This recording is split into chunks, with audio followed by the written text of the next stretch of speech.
Ask not what your country can do for you. Ask what you can do for your country. At the height of the Cold War and the fight for civil rights, President John Fitzgerald Kennedy traveled to Texas to unite the nation and garner support in the southern American states, where his position was weak before the upcoming 1964 election. The president's mourning began in the city of Fort Worth, Texas. The president and his wife Jacqueline spent the night at the Texas Hotel after a busy day of meetings and speeches. Kennedy's charisma played a special role in this tour.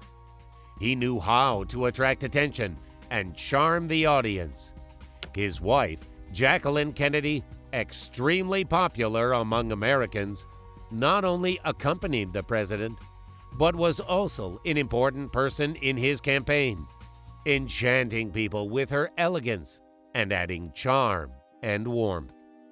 It was her first public visit since the birth and tragic loss of their son Patrick in August 1963, making her appearance especially significant to the audience. Kennedy woke up in his hotel room. He had a scheduled public meeting ahead of him. He received a quick briefing on the security and political situation in Texas. The president knew that the political strife had escalated in Texas, and some local leaders were negative toward him. Nevertheless, he continued his preparations. The morning began with a light rain, which caused concern about the president's planned ride through Dallas in an open limousine. However, it didn't affect Kennedy's mood. He was vigorous and ready for the upcoming speeches. A large crowd of locals gathered in front of the Texas Hotel. They wanted to see the president and his wife. The light rain was no obstacle to them, and the mood was festive. It was the first visit for John and Jacqueline Kennedy to Fort Worth, so their arrival caused tremendous excitement among the local people. The presidential motorcade was ready to leave, but first, Kennedy decided to personally greet the crowd. He left the hotel without an umbrella, with an impromptu speech in the rain, demonstrating his closeness to the people. This gesture reinforced his image as the people's president. Jacqueline, who rarely spoke in public, also came out with him, exciting the crowd even more. She was dressed in a gray suit.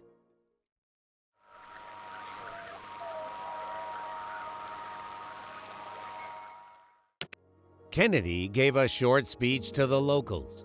He thanked the city for the warm welcome and expressed optimism about his election program. The president spoke about the future of America and the importance of support from every citizen. His wife, usually restrained at political events, looked open and friendly this time, charming the audience with her elegance. The atmosphere was festive, despite the early morning and a light rain. After the meeting, Kennedy returned to the hotel for a formal breakfast and preparations for his flight to Dallas.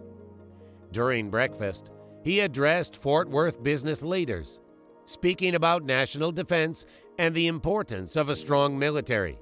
They prepared gifts for him, cowboy boots and a hat, symbols of Texas. The president humorously noted that he would be sure to wear them when he returned to the White House.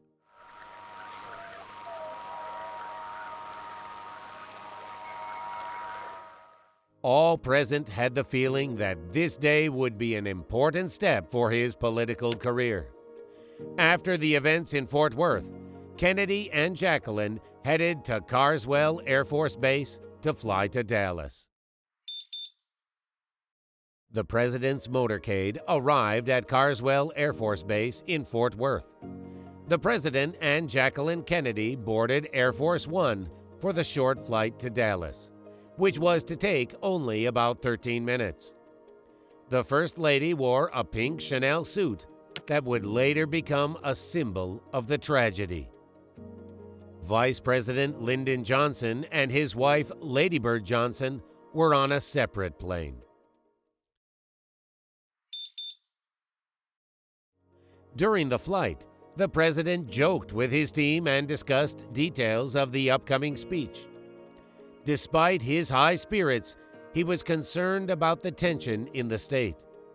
Kennedy knew that there were many political divisions in Texas, and not all leaders were on his side, especially the conservative communities that criticized his domestic and foreign policies, affecting civil rights and relations with the Soviet Union.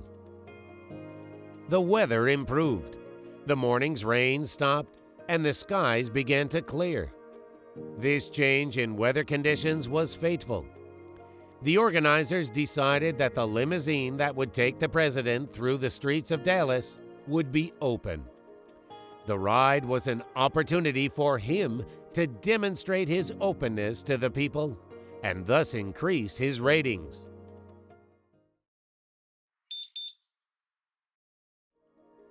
The president's plane landed at Love Field Airport in Dallas. As soon as Air Force One stopped, a large crowd of local citizens gathered around it. Many of them held place cards and flowers, showing their support and enthusiasm. Kennedy stepped off the airplane with his wife, Jacqueline. They slowed down to greet people and express their gratitude.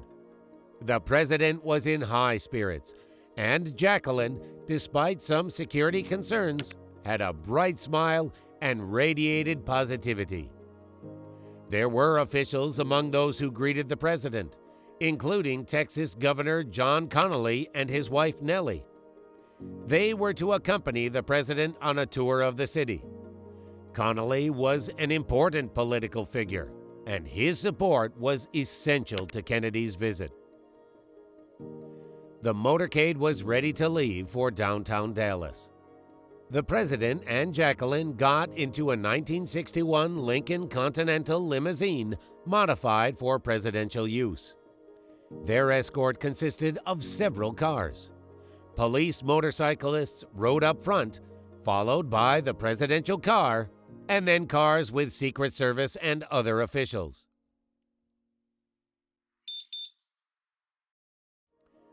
The motorcade left Love Field Airport. President Kennedy and his wife Jacqueline sat in the back seat of an open Lincoln Continental limousine. The Texas Governor John Connally and his wife Nellie were in front of them. Police motorcyclists escorted the motorcade on the sides, keeping order on the road and securing the route. Thousands of people lined the streets who came to see the president after learning of his visit. The motorcade started moving along the main streets of the city. The number of people was getting bigger and bigger. The public reacted to the president with enthusiasm. He smiled broadly, often turned to people and waved. Jacqueline, sitting next to him, also smiled and greeted the citizens. The motorcade's route took it through several major streets in Dallas, including Main Street, one of Dallas's main thoroughfares. City officials had carefully prepared for the visit. The streets were decorated, and police patrolled the entire route. The motorcade kept moving through the center of Dallas. It crossed the major streets of the city, and the number of people on the sidewalks steadily increased. The motorcade was slowing down as the president wanted to pay attention to as many people as possible. Security allowed the crowd to get closer to the limousine, and Kennedy smiled broadly, waved, and interacted with the citizens. Jacqueline, seated next to him, was also smiling and greeting people. The atmosphere was joyful and festive. It seemed that the ride was going well. However, Not everything that day went according to plan. The day before his arrival, anti-presidential flyers appeared in Dallas with the words, "Wanted for treason," and Kennedy's picture. And in the morning, local newspapers published articles criticizing his political activities. But in the moment, as the motorcade moved slowly through the city streets, there was no sign of trouble.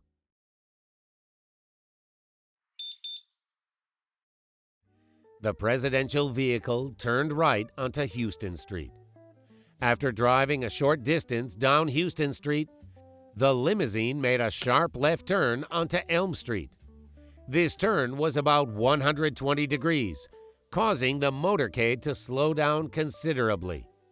It began to move toward Dealey Plaza. The atmosphere was still festive. The crowd still greeted the president, who was in high spirits. Jacqueline sat beside him, enjoying the view of the city and chatting with people. However, this turn turned out to be the last one for Kennedy. The limousine was passing the Texas School Book Depository, located at the northwest corner of the intersection of Houston Street and Elm Street.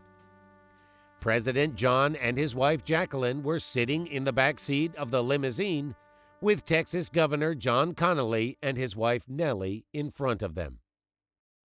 The first shot rang out.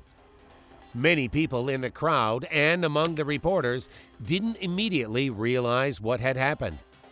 Confusion reigned for a while.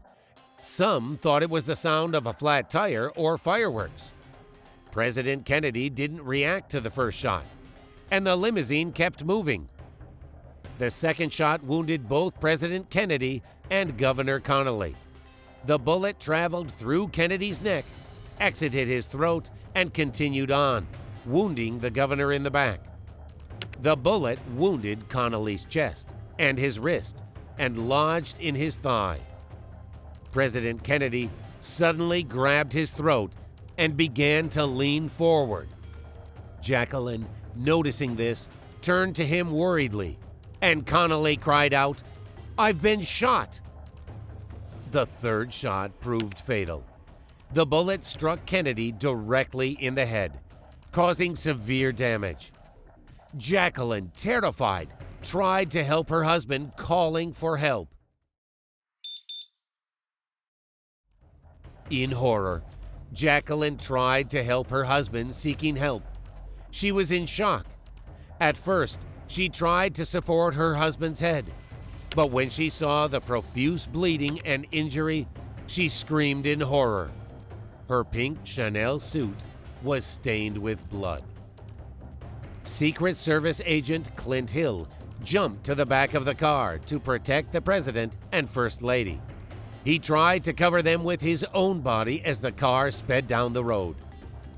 After the third shot, the limousine driver, William Greer, first slowed down, turning back, but then accelerated sharply, heading toward the nearest hospital, Parkland Memorial Hospital. Chaos reigned at the scene. People were running away in panic, some lying on the ground fearing more shooting. Police immediately began cordoning off the area and questioning witnesses, trying to determine the source of the shooting. Some pointed to the Texas School Book Depository. The limousine with President Kennedy was rushing to Parkland Memorial Hospital, located just a few minutes away from the scene. The evacuation was urgent, so the Secret Service decided not to wait for an ambulance because of the president's critical condition. On the way, Jacqueline Kennedy held her husband, trying to help as best she could. The limousine arrived at the hospital. Kennedy was immediately taken to the operating room. Doctors, including Dr. Malcolm Perry and Dr. Kemp Clark, began intensive life support measures in an attempt to save his life. The president was unconscious and gave no signs of life. He suffered severe head injuries, including extensive brain damage. Despite the best efforts of the medical staff, President John F. Kennedy was pronounced dead. Jacqueline Kennedy refused to leave him and stayed by his side the entire time. Malcolm Kilduff, the assistant White House press secretary, made the official announcement to the media. He gathered reporters in a small room at the hospital and announced, "President John Fitzgerald Kennedy died at approximately 1 o'clock Central Standard Time today, here in Dallas." During these events, police officer J.D. Tippit patrolled the Oak Cliff neighborhood of Dallas. He stopped a pedestrian matching the description of the suspect. The man, Lee Harvey Oswald, fired a revolver at the officer, fatally wounding him, and fled the scene. The police officers searched the surrounding area and questioned witnesses for about an hour. The school book depository building caught their attention. After receiving information, the police conducted a thorough search of the building. They found a rifle on the 6th floor, a 6.5 millimeter Italian Carcano rifle. The weapon had been left near the window from where the shots were presumably fired. 3 cartridge casings were also found at the scene. Police found the weapon belonged to Lee Harvey Oswald, who worked in this building.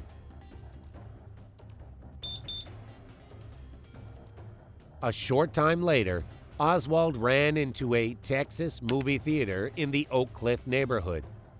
The movie theater employees noticed his strange behavior and called the police. Soon, police officers arrived there and tried to detain him, but Oswald didn't want to surrender and resisted. The police officers managed to disarm and detain him. He was taken to the police station, where he was charged with the murder of Officer Tippit and later the murder of President Kennedy.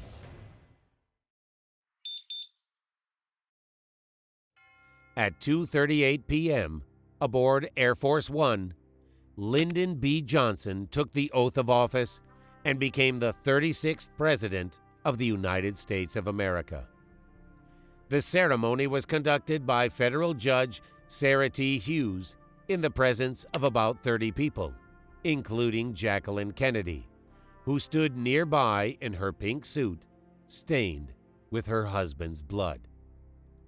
It was the first and only time in American history that the presidential oath of office was taken aboard an airplane.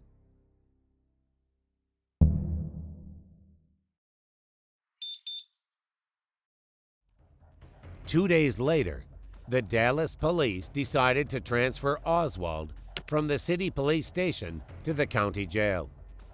While escorting him through the underground garage of the police station to the car, Jack Ruby, a Dallas nightclub owner, stepped out of the crowd of reporters and police officers. He shot Oswald with a revolver, the bullet hitting him in the stomach. The moment was filmed live and broadcast on television, shocking millions of viewers. Oswald was immediately taken to Parkland Memorial Hospital, the same hospital where President Kennedy had died 2 days earlier.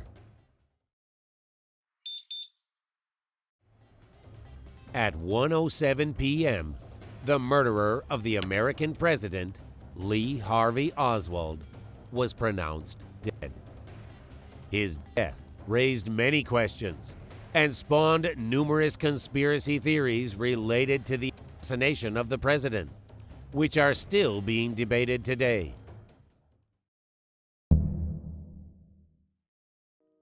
The Warren Commission, named after its chairman, Chief Justice Earl Warren, was created to investigate the assassination of President Kennedy and subsequent events. In 1964, the commission concluded that Lee Harvey Oswald acted on his own and that no evidence of a conspiracy had been found. However, many people still doubt these conclusions, which has increased interest in the tragedy and spawned many alternative theories. This is how one of the most tragic chapters in the history of the United States ended: the assassination of the 35th president and the subsequent events that changed the country forever. The tragedy intensified distrust of the official version of events and left a deep trace in American history, impacting American society and politics. Thanks for watching this video and diving into the events of that fateful day with us. If you enjoyed it, please support the video with likes and subscribe to the channel to ensure you don't miss new episodes. Share your thoughts and theories in the comments about what really happened in Dallas in 1963. Do you think these events have impacted the modern world? See you in the next video.